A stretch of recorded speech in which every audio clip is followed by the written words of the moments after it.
அனைவருக்கும் ஆத்ம வணக்கம். நாம் அன்றாட வாழ்க்கையில் நிறைய பிரச்சனைகளை சந்திக்கிறோம். முதல்ல பிரச்சனை என்றால் என்ன? பிரச்சனை என்பது என்னன்னா, ஒரு நிகழ்வு நடக்கும் பொழுது இரண்டு விளைவுகளை ஏற்படுத்துகிறது.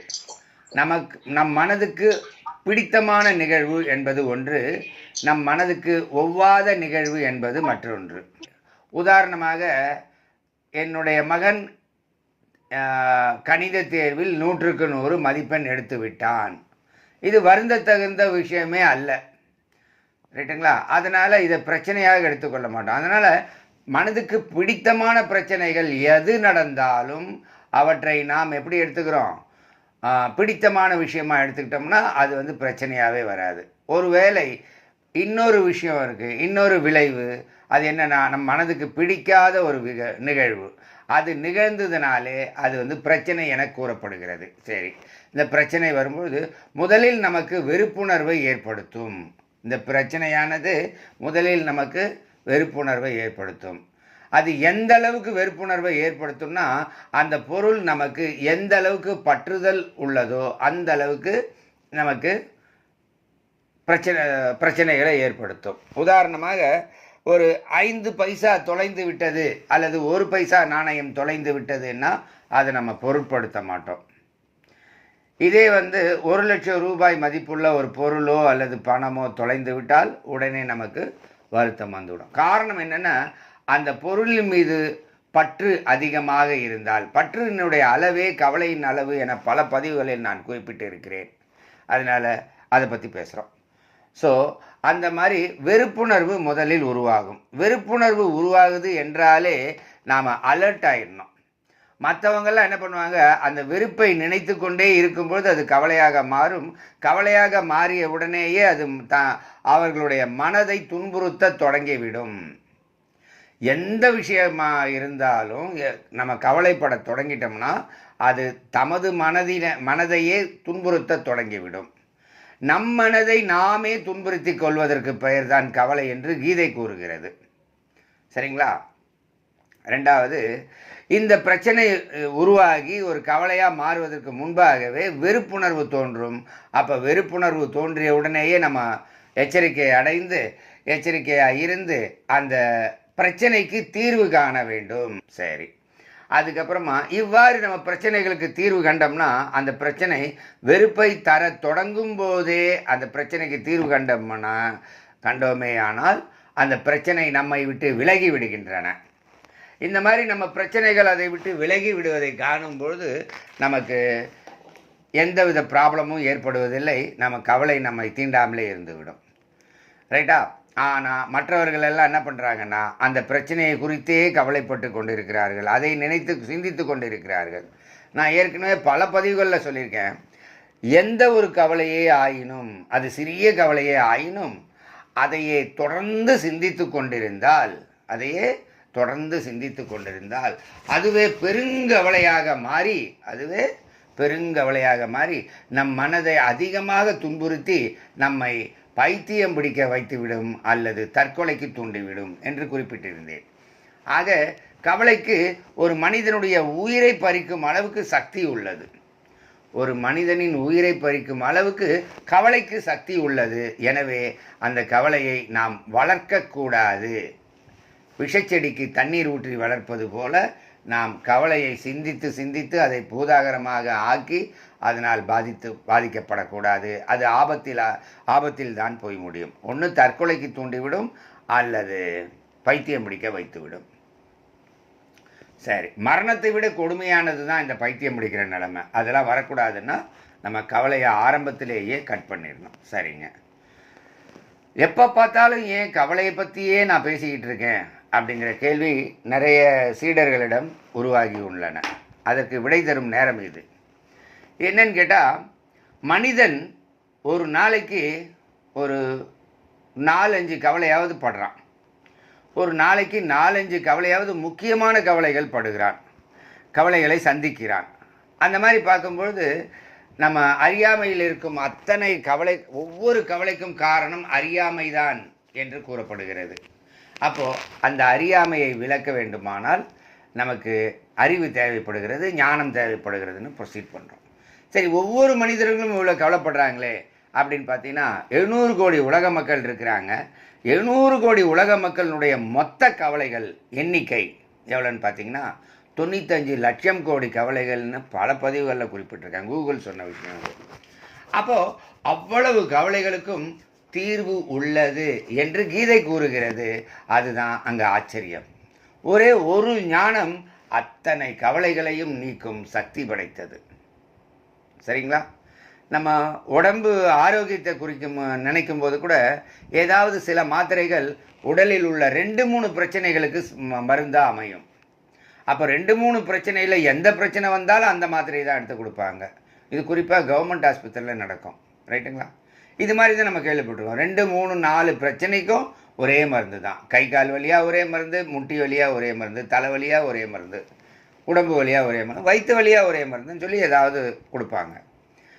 ஆனால் நினச்சி பாருங்கள், 95 லட்சம் கோடி கவலைகளுக்கும் ஒரே ஒரு ஞானம் மருந்தாக அமைகிறது என்றால் அதுவே கீதை கூறும் அதிசயமாகும். இந்த அதிசயத்தை நான் கண்ட பின்புதான் எனக்கு இதை சேவையாக எடுத்து செய்ய வேண்டும் என்கிற விஷயத்தில் நான் இறங்கிட்டேன். இப்போது ஒரு கணித ஆசிரியராக எந்த ஒரு தொழிலுக்கு ரொம்ப டிமாண்ட் இருக்கிறதோ அந்த தொழிலை செய்து கொண்டிருக்கும் ஒரு ஆசிரியராக சிறப்பாக என் பணியை செய்து கொண்டிருந்த எனக்கு இந்த தத்துவத்தை புரிந்து கொண்ட பின்பு எனக்கு தோன்றியது, உலக மக்கள் எல்லோருக்குமே ஏன் நான் கவலையை தீர்க்க புறப்படக்கூடாது, முயற்சி செய்யக்கூடாது என்று தோன்றியது. எனவே தான் கீதையின் உள்ள கருத்துக்களை எடுத்து நான் கொடுத்துக்கிட்டு இருக்கேன். எப்போ பார்த்தாலும் கீதை கீதை கீதைன்னு ஏன் சொல்கிறேன்னா, 5000 ஆண்டுகளுக்கு முன்பு எழுதிய வியாச முனிவர் எழுதிய அந்த கருத்துக்களில், அந்த ஞானங்களில் அவ்வளவு ஞானங்களும் நம்ம கண்ணில் ஒத்திக்கிற மாதிரி போற்றி புகழ்ந்து பாராட்ட வேண்டிய பொக்கிஷமான ஞானங்கள். இந்த ஞானங்கள் எல்லாமே புதையுண்டு கிடக்கின்றன. ஒரு தகுந்த குரு கிடைத்தால்தான் உங்களுக்கு அந்த ஞானங்களை பயன்படுத்தி உங்கள் கவலைகளை நீக்க முடியும். அப்போது கவலை இல்லாத மனிதர் இவ்வுலகில் எவருமே இல்லை எனலாம். கவலை இல்லாத மனிதர் இவ்வுலகில் எவருமே இல்லை எனலாம். அப்படி சிலர் இருக்கிறாங்கன்னா அவங்க நிச்சயமாக ஆத்ம ஞானியாகத்தான் இருக்க முடியும். சரிங்களா? ஒரு நாள் இருக்கலாம், 2 நாள் இருக்கலாம், நான் அதை சொல்லலை. பட் எப்பொழுதுமே எந்த கவலையும் இல்லாமல் ஒருவர் இருக்கிறார்னா அவர் ஆத்ம ஞானியாகத்தான் இருக்க வேண்டும், அல்லது கடவுளாகத்தான் இருக்க வேண்டும். ஏன்னா இறைவன் கவலைப்பட மாட்டார், கவலைப்படுபவர் இறைவனே அல்ல என்றும் குறிப்பிட்டிருக்கேன். ஸோ அந்த நிலையை நம்ம அடையணும்னா நம்ம இறைவனின் நிலையை அடைய வேண்டும், அல்லது இறைவனைப் போலவே நாமும் கவலையற்று இருக்க வேண்டும், அல்லது மனிதனாக பிறந்ததே சந்தோஷமாக இருப்பதற்குத்தான் என்ற லட்சியம், மனித லட்சியமே கவலையற்று இருப்பது தான். அந்த நிலையை நாம் அடைய வேண்டுமானால் கீதையினுடைய கருத்துக்களை மனதில் பதிய வைத்து தான் பண்ணணும். அதற்கு பின்பு அந்த நிறைய ரமண மகரிஷி, வள்ளலார் போன்ற இன்னும் பல முன்னோர்கள் கீதையின் உள்ள கருத்துக்களை தான் பேசிக் கருத்தாக வச்சு அவங்க சொல்லியிருக்கிறாங்க. அதனால் நம்ம பிடிச்சாலும் பிடிச்சோம், புளியங்கம்பா பிடிக்கிறோன்னு சொல்கிற மாதிரி அந்த கீதை கருத்தையே டைரெக்டாக எடுத்துடலான்னு எனக்கு தோணிச்சு. அதனால தான் அதை எடுத்து நான் பண்ணிக்கிட்டு இருக்கேன். சரிங்களா? எப்போ பார்த்தாலும் ஏன் கவலையை நீக்கணும்னு சொன்னால், கீதையில் 700 ஸ்லோகங்கள் இருக்குது. முதல் ஸ்லோகம் என்ன சொல்லுதுன்னா, பார்த்தா நீ கவலைப்பட தகுதியற்ற விஷயத்திற்கு கவலைப்படுகிறாய் அப்படிங்கிறார். நீ கவலைப்பட தகுதியற்ற விஷயத்துக்கு கவலைப்படுகிறாய்ங்கிறார். நீ தகுதியற்ற விஷயத்துக்கு கவலைப்படுகிறாய்ன்னு சொல்ல தொடங்குறவர் கடைசியில் என்ன முடிக்கிறாருன்னா 700வது ஸ்லோகத்தில் நீ கவலைப்பட வேண்டாம்னு முடிக்கிறாருங்க. அப்போது இன்பிட்வீன் இருக்கிற அத்தனை ஸ்லோகங்களும் எதை பற்றியதுன்னா, மனிதனுடைய மனக்கவலைகளை நீக்குகின்ற ஞானங்கள். அந்த ஞானங்கள் தான் அறியாமைகளை நீக்கி அனைத்து மனக்கவலைகளையும் நீக்கும் சக்தி கொண்டது. இந்த மனக்கவலைகளை நீக்குவதற்காகவே 700 ஸ்லோகங்களும் கொடுக்கப்பட்டுள்ளன. அப்போது பகவத்கீதை என்கிற நூலில் எந்த இடத்துலையுமே இந்துங்கிற வார்த்தையே இருக்காது. அப்படின்னா என்ன அர்த்தம்னா, இது மத சார்பற்ற, ஜாதி சார்பற்ற, ஊர் சார்பற்ற, எந்த சார்பும் இல்லாத, எல்லாருக்கும் பொதுவான ஒரு நூல் என்பதால் மாற்று மொழியினரும் வேற்று மதத்தினரும் இங்கு வந்து நம்ம கீதையை அவர்கள் லாங்குவேஜில் டிரான்ஸ்லேட் பண்ணி எடுத்துகிட்டு போய் பலனடைகிறார்கள். எனவே நாமும் கீதை பிறந்த மண்ணில் பிறந்துவிட்டு பகவத்கீதையை பயன்படுத்தாமல் கவலைகளை சுமந்து கொண்டே இருப்பது வெட்கக்கேடான விஷயம் என்பதால் தான் நான் இந்த சேவையில் இறங்கியிருக்கேன். அதனால் மனிதனுடைய மனக்கவலைகளை நீக்குவது கவலை என்பதே நெகட்டிவ் தாட்ஸ்ன்னு நிறைய பேர் சொல்கிறாங்க. நிச்சயமாக அப்படி இல்லை. எல்லாருமே அனுபவிக்கிறது என்னன்னு கேட்டால் கவலைகள் தான். எல்லாருமே அனுபவிக்கிறது என்னன்னு கேட்டால் கவலைகள் தான். கவலை இல்லாமல் நிறைய பேர் இருக்கலாம். ஆனால் சில நிமிடங்கள், சில மணி நேரங்கள் வேணா இருக்கலாம். மனிதன் தூங்கும்போது கவலை இல்லாமல் இருக்கிறான், ரைட்டா? மீதி விழித்து கொண்டிருக்கும் அத்தனை பேரும் கவலைகளை சந்தித்து கொண்டு தான் இருக்கிறார்கள். எனவே கவலைகளை என்ன மனிதனுடைய இயல்புன்னு கேட்டால், 100 வெற்றி, 100 வியாபாரங்களில் லாபம் கிடைக்கிறது, அல்லது 100 வெற்றிகள் கிடைக்கிறது, 100 சந்தோஷமான நிகழ்வுகள் நடக்கின்றன. மனிதன் சுலபமாக அதை ஏற்றுக்கொள்கிறான். ஆனால் ஒரு கவலையோ ஒரு நஷ்டமோ ஏற்பட்டு விட்டால் மனிதன் துவண்டு போகின்றான். இதற்கு காரணம் என்ன? வெற்றியை ஏற்றுக்கொள்ளுகின்ற நமது மனம் தோல்வியையும் ஏற்றுக்கொள்ள பழக வேண்டும் அல்லவா? அல்லது தோல்விக்கான ஒரு தீர்வு காண வேண்டும் அல்லவா? இது தான் மனிதன்கிட்ட இருக்கிறது இல்லை. அதனால தான் என்ன பண்ணுறான்? வெற்றிகளை சுமக்கின்ற அவனது மனம், ஏற்றுக்கொள்ளுகின்ற அவன் மனம் தோல்விகளை ஏற்றுக்கொள்வதற்கு முடியாமல் மனம் பாதிக்கப்படுகிறது. சரிங்களா? எனவே தான் கவலைகளை 7 விதமாக பிரித்து அந்த 7 விதமான கவலைகளுக்கும் ஆத்ம ஞானம் எவ்வாறு தீர்வு கொடுக்கிறது என்பதை பார்த்து கொண்டிருக்கிறேன். நான் எப்படின்னா அடிக்கடி கீதைங்கிற வார்த்தையை பயன்படுத்துகிறேன், அடிக்கடி வியாசமுனிவருங்கிற வார்த்தையை பயன்படுத்துகிறேன். ஏன்னா அவரை மாதிரியான ஒரு டீப் திங்கிங் ஆன் பண்ணி அந்த காலத்திலேயே அவ்வளவு சிந்தனை செய்து கவலைகளுக்கு தீர்வு கண்ட ஒரே மனிதர் என்று சொன்னால் அது அவர் தான். அத்தனை விஞ்ஞானங்களை வெற்றிகளை காட்டிலும் நம்ம கீதையினுடைய படைப்பு தான் அவ்வளோ பெரிய படைப்பு. விஞ்ஞானத்தில் அவ்வளோ பெரிய படைப்பு. விஞ்ஞானங்களில் கண்ட வெற்றிகளை எல்லாம் தூக்கி சாப்பிட்டுடுவது. நீங்களே யோசித்து பாருங்கள். 95 லட்சம் கோடி கவலைகளை 700 கோடி மக்கள் சுமக்கிறார்கள். அத்தனை கவலைகளுக்கும் ஒரே ஞானம் தீர்வாக இருக்கிறது என்றால் நான் ஆத்மாவாக இருக்கிறேன். இந்த ஆத்ம ஞானத்தை நிறைய பேருக்கு சொல்கிறேன். இந்த ஆத்ம ஞானத்தை சில பேர் என்ன நினைக்கிறாங்க? ஐயோ, இது புரிஞ்சிக்க முடியாதது. வேறு சிலர் என்ன நினைக்கிறாங்க? இது புரிஞ்சுக்கிறது கஷ்டம் அப்படின்னு நினைக்கிறேன். வேறு சிலர் என்ன நினைக்கிறாங்க? எடுத்து சொன்னாலும் அது அவங்களுக்கு புரியறதில்லை. அதனால் அவர்களெல்லாம் அந்த கீதையினுடைய சாரத்தை பெறுவதற்கு தகுதியற்றவர்களாக மாறிவிடுகிறார்கள். எனவே தான் அவர்களுக்கெல்லாம் கூட ரீச் ஆகிற மாதிரி நான் டீப்பாக இறங்கி பேச வேண்டிய சூழ்நிலை வருகிறது. கீதையிலேயே பல கருத்துக்கள் இல்லைன்னா நான் என்னுடைய எய்ம் என்னென்னா முழு கீதையை உங்களுக்கு விளக்கமாக சொல்லுவது எனது நோக்கம் அல்ல.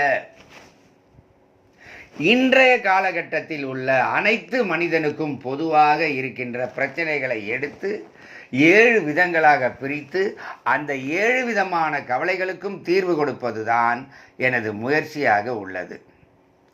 சரிங்களா?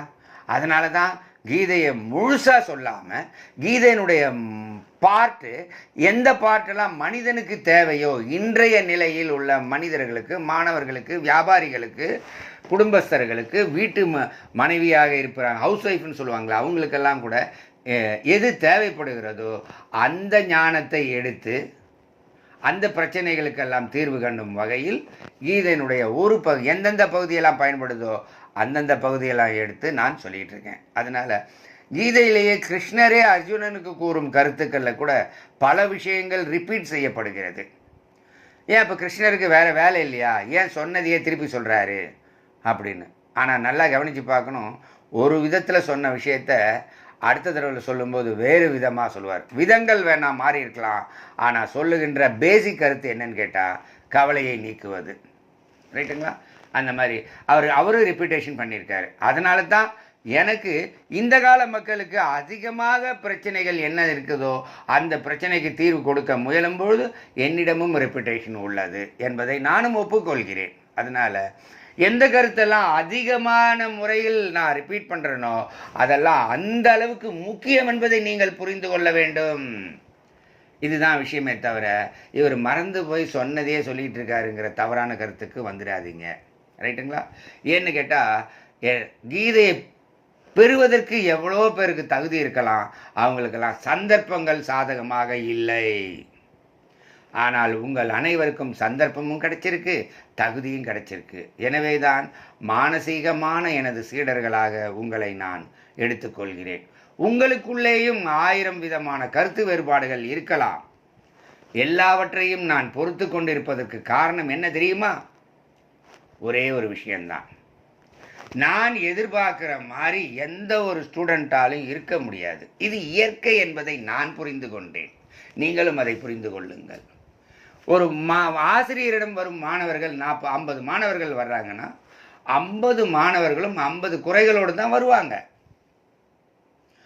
அவர் குறைகள் எதுவாயினும் ஆசிரியர் தான் அவர்களுக்கு நல்லொழுக்கங்களையும் பாடங்களையும் கற்பிக்க வேண்டும் அப்படின்னு வருது. அந்த வகையில் ஒரு மெய்ஞான குருவாக இருந்து கொண்டு உங்களுடைய குறைகளை எல்லாம் பொறுத்து கொண்டு உங்களுக்கு நிறைகளை வழங்க வேண்டும் என்பதே எனது இலக்காக இருக்கிறது. எனவே இப்பொழுது மனிதர்கள் அதிகமாக பாதிக்கப்படும் அந்த 7 விதமான கவலைகளை பற்றி நாம் ஆராய இருக்கிறோம். முதல்ல, செயல் செய்யாமல் எவராலும் இருக்க முடிவதில்லை. ஆனால் செயல் செஞ்சால் அத்தனை செயல்களும் கவலைகளை தருகின்றன. அப்போ செயல் செய்யாமல் இருக்க முடியல, செயல் செஞ்சாலே பந்தப்படுகிறோம். அப்போது பந்தப்படாதவாறு, எந்த கவலையும் இல்லாதவாறு, எப்போவுமே நம் மனம் பாதிக்கப்படாதவாறு எவ்வாறு காரியங்களை செய்ய வேண்டும் அப்படின்னு பார்க்கறது தான் கர்ம யோகம். இந்த யோகத்தின் முடிய நாம் முயற்சி செஞ்சோம்னா நமக்கு பலவிதமான கேள்விகளுக்கு பதில் கிடைக்கும். அதில் சில கேள்விகளை நான் முன்னிறுத்தி சொல்லுகின்றேன். என்னன்னு கேட்டால், முதல்ல எனக்கு மட்டும் ஏன் பெரிய பெரிய தோல்விகளும் நஷ்டங்களும் வெறுப்புகளும் பெருங்கவலைகளும் தொடருகின்றன? எனக்கு மட்டும் ஏன் நல்ல வேலை கிடைப்பதில்லை? திருமணம் ஏன் தள்ளி போகிறது? பிள்ளை பாக்கியம் எனக்கு கிடைக்காதா? சொந்த வீடு கட்டவே முடியாதா? உலகமகா கெட்டவர்கள் எல்லாம் சந்தோஷமாக வாழும்போது என்னை மட்டும் ஆண்டவன் ஏன் இப்படி சோதிக்கின்றான்? இது போன்ற கவலைகளை எல்லாம் கர்மயோகம் தீர்வாக அமைந்து அத்தனை கேள்விகளுக்கும் அவர்களுக்கு பதிலை தருகிறது. இதில் யார் யாருக்கு எந்தெந்த கவலை பிரத்யேகமாக இருக்கிறதோ அதை குறிப்பிட்டு என்னிடம் கூறும்பொழுது அவர்களுக்கு பிரத்யேகமாக பதிலை தந்து அவர்களுடைய மனக்கவலைகளை நீக்க கீதையால் முடியும் என்பதை நான் கூறுகின்றேன். ரெண்டாவது, பணம் எல்லோருக்குமே கவலை தருகிறதே, அது ஏன்? பணம் ஏன் எல்லோருக்குமே கவலையை தருகிறது? பற்றாக்குறை என்கிற உணர்வை ஏற்படுத்தி பணம் ஒவ்வொரு மனிதனையும் கவலைக்கு உள்ளாக்குகிறது. அது ஏன் அவ்வாறு செய்கிறது? 700 கோடி உலக மக்களுக்கும் 95 லட்சம் கோடி கவலைகளா? அப்படியானால் கவலை இல்லாதவர் இவ்வுலகில் எவரும் இல்லையா என்ற கேள்விக்கும் விடை தருகிறது எனது வகுப்புகள். கடந்த கால பதிவுகளால் பாதிக்கப்படுகிறோம். அடடா, அன்று நான் அப்படி செய்து விட்டேனே என்று இன்று வருந்துகிறீர்களா? இவ்வகையான கவலைகள் யாவும் குற்ற உணர்ச்சி தரும் கவலைகள் ஆகும். எதிர்காலத்தை பற்றிய பயமா? இது இழப்புணர்ச்சி தரும் கவலையாகும். கணவனை இழந்த மனைவியா நீங்கள், அல்லது மனைவியை இழந்த கணவனா நீங்கள்? எப்படி உங்களால் கவலைப்படாமல் இருக்க முடியும்? அந்த கேள்விக்கு பதில் தருகிறது இந்த ஒரு இழப்புணர்ச்சி தரும் கவலை. பிள்ளைகளை பறிகொடுத்தவர்களும் பெற்றோர்களை பறிகொடுத்தவர்களும் எப்படி கவலைப்படாமல் இருப்பது? பல லட்சங்கள் பறிபோனால் எப்படி கவலைப்படாமல் இருப்பது? கூடவே இருந்து குழி பறித்தவனை நினைத்து எப்படி கவலைப்படாமல் இருப்பது? அல்லது வியாபாரத்தில் பெரிய நஷ்டம் ஏற்பட்டால் எப்படி கவலைப்படாமல் இருப்பது?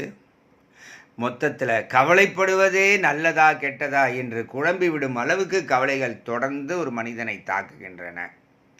அப்படியானால் எந்த கவலையும் இல்லாமல் மனிதன் வாழ வேண்டுமானால் கீதை கூறும் அறிவுரை யாது? அதுதான் ஞான யோக பயிற்சி செய்வது.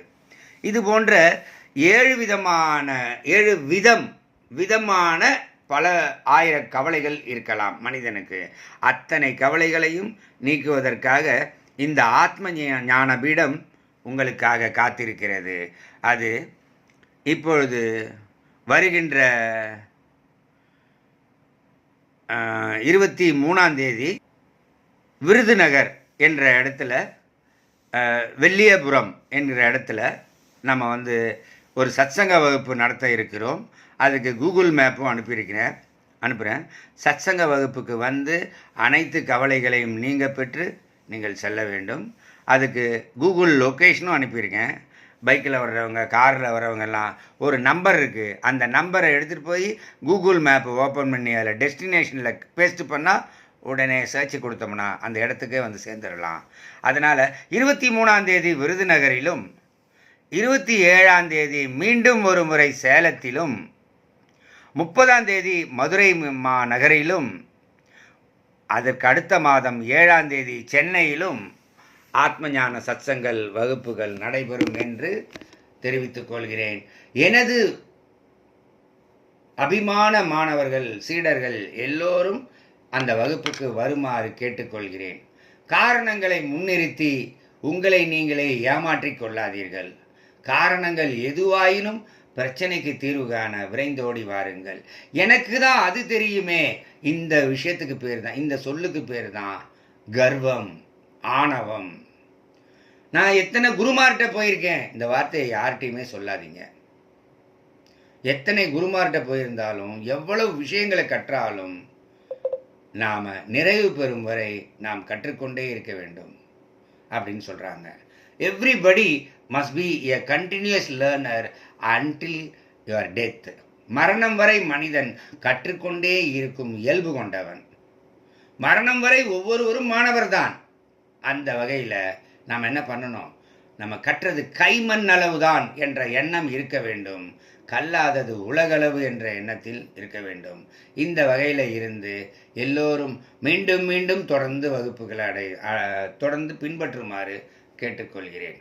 இதில் பார்த்தீங்கன்னா, ஞானாம்பிகை மேடத்தை என்னால் பாராட்டாமல் இருக்கவே முடியாது. காரணம் என்னென்னா, நான் இத்தனை சத்தியங்களையும் புரிஞ்சுக்கிட்டதுனால நான் இந்த ஃபீல்டில் இருக்கிறேன்னா, எனக்கு அவங்களுடைய எதிர்காலத்தையும் முழுசாக இதே சேவைக்காக அர்ப்பணித்து என்னோடு கூட பயணித்து என்னோடு அந்த அத்தனை செயல்பாடுகளுக்கும் உறுதுணையாக இருந்து எல்லா விஷயங்களுக்கும் மக்களுக்கு போய் சேருவதில் அவங்க மும்முரம் காட்டி கொண்டு இருக்கிறாங்க.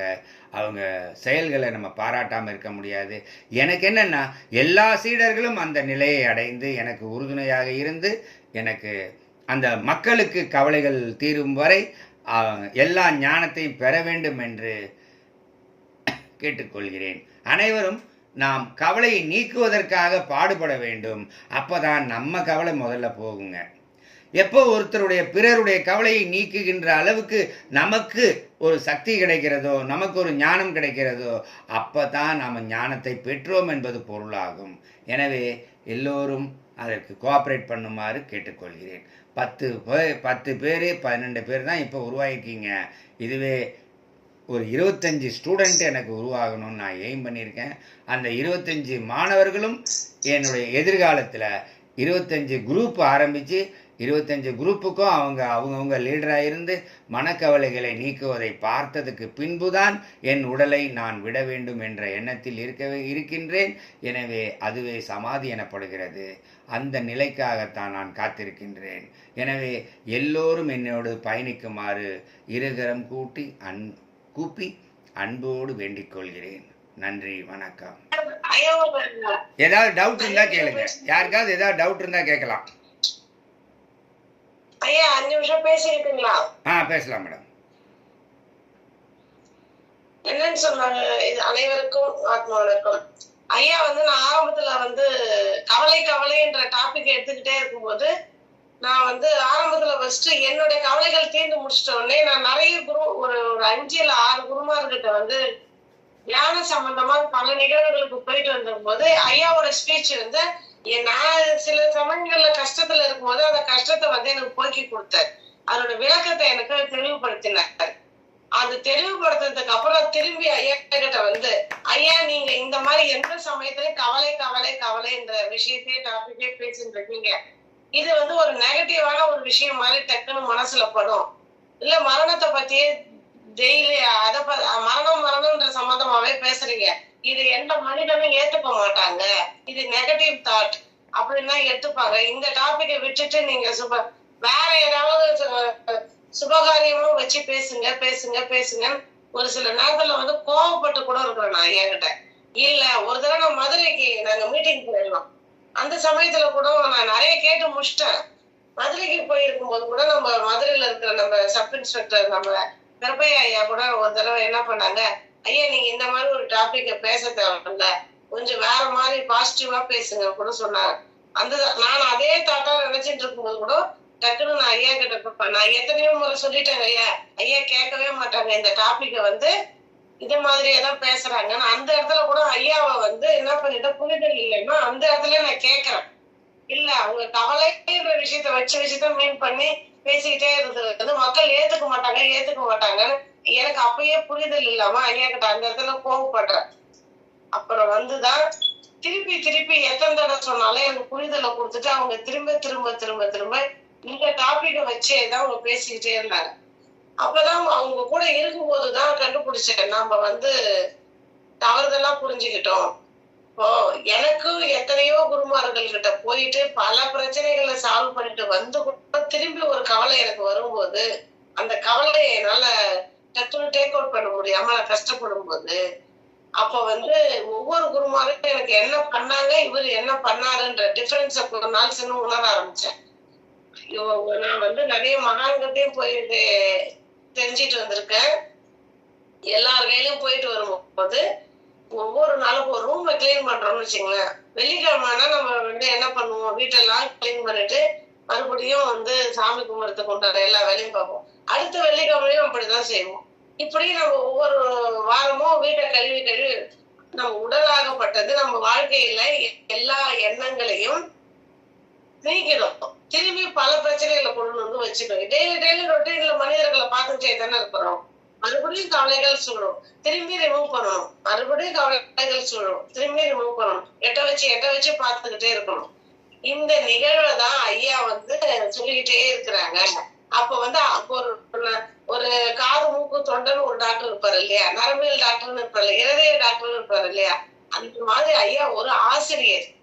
அந்த ஆசிரியரா இருந்ததுனால அவருக்கு ஏற்பட்ட சூழ்நிலைகளை மாணவனுக்கு எவ்வளவு பாடம் எடுத்து எப்படி புரிய வைக்கணும், அதை 30 மார்க் எடுக்கிற ஸ்டூடெண்ட்டை கூட 80 மார்க் எடுக்க வைக்கிற அளவுக்கு எனக்கு என்னால டேலண்ட் பண்ண முடியுமான்னு சொல்லிக்கிறாங்க. அப்ப அவருக்கு ஏற்பட்ட கவலையை அன்னைக்கு அவங்க அந்த கவலையை தீர்த்துக்கிட்டதுனாலதான் எந்த மனிதனா இருந்தாலும் கவலை வந்துகிட்டேதான் இருக்கும். அந்த கவலையை எப்படி கீதை போக்குது, நான் சொல்லல கீதை தான் சொல்லுது. கீதை என்ன சொல்லுதுன்றத இன்றைய காலகட்டத்துக்கு தகுந்த மாதிரி அத ஒரு ஆசிரியரா இருந்ததுனால அதுல இருக்கிற சப்ஜெக்டை 7 வடிவமா பிரிச்சு இறந்த காலத்துல நடந்த பதிவுகள், எதிர்கால பயம், நிகழ்காலத்துல நீங்க எப்படி இருக்கணும், கவலையே நினைச்சுக்கிட்டு இருந்தீங்கன்னா அது ஒரு முட்டாள்தனம். முதல்ல பணம்ன்ற விஷயத்த நீங்க எப்படி கையாளணும், ஒவ்வொரு செயலையும் நீங்க எப்படி செய்யணும், இப்படி இந்த ஞானத்தை எப்படி நீங்க பயிற்சி பண்ணணும், அதை எப்படி நீங்க நிலை நிறுத்தணும், அந்த டாபிக்க வச்சுதான் இத மட்டும்தான் மனிதன் வந்து இத கடைபிடிச்சிட்டானாலே அவனுக்கு அந்த ஞானம் வந்து நிலைச்சிடும். அப்ப கவலைப்படுறது வரதான் செய்யும். மனைவியால வரும், பிள்ளைகளால வரும், வரும், எல்லா நண்பர்களால வரும், எல்லார்களாலும் வந்துகிட்டு தான் இருக்கும். அது வந்தா எப்படி போக்கணும், என்ன செய்யணும், இததான் அவரு சொல்லிட்டு இருக்கிறாரு. சரி நாம தான் தவறா புரிஞ்சுக்கிட்டோம் ஐயா வந்து சொல்றதுன்னு சொல்லிட்டு அன்னையில இருந்து நான் என்ன தப்பு பண்ணணும்னா நீங்க நான் தூக்கி போட்டேன். இதுக்கு நடுவுல நான் என்ன சொன்னேன்னு சொன்னா, ஐயா ஒவ்வொரு மண்ணியும் உங்களுக்கு ஐயாவை நான் யாருன்னு பாக்குறேன்னு தெரிஞ்சுக்கங்க. ஏன்னாக்கா நான் வந்து 2007 இருந்து பல குருமார்களை சந்திச்சுட்டு வந்ததுக்கு அப்புறம் நான் புரிஞ்சுக்கிட்ட ஒரே விஷயம், ஒவ்வொரு மனிதனும் என்ன பண்ணணும்னா பிறந்ததுல இருந்து இப்ப வரும் பல மூட்டைகளால பல பிரச்சனைகளை சுமந்து அடுக்குகளா மணிப்புரகத்திலையும் மூளையையும் பதிவு பண்ணி வச்சிருக்கிறான். இந்த பதிவானதுதான் வந்து அவங்களுக்கு கர்ம வினைகளா தொடர்ந்து ஐயா கொடுக்குற ஞானத்தை எடுத்துக்க முடியல. சித்தர்கள் எப்படி தோன்றினாங்க, மகான்கள் எப்படி உருவாகுறாங்க, ஞானிகள் எப்படி உருவாகிறாங்கன்ற பல விதங்களை நான் புரிஞ்சுக்கிட்டு வந்ததுனால என்ன பார்க்கும்போது நான் ஐயா எப்படி தோன்றுகிறாருன்னா ஒவ்வொரு மனிதனும் தோன்றும். இப்ப நாங்க 60 பேர் கொண்ட ஒரு குழுவை உருவாக்கணும். இந்த 60 பேர்ல நம்ம எத்தனை பேர் இருக்கிறோம்? இப்ப இன்னைக்கு வந்ததுக்கு ஒரு 10 பேர். என்னை விட்டுடுங்க, என்னை விட்டது 9 பேர், ஐயா வந்துட்டு 8 பேர். இந்த 8 பேர் தான் 60 பேர் எங்க இருக்கிறோம், நீங்க 8 பேர் எங்க வந்திருக்கீங்க.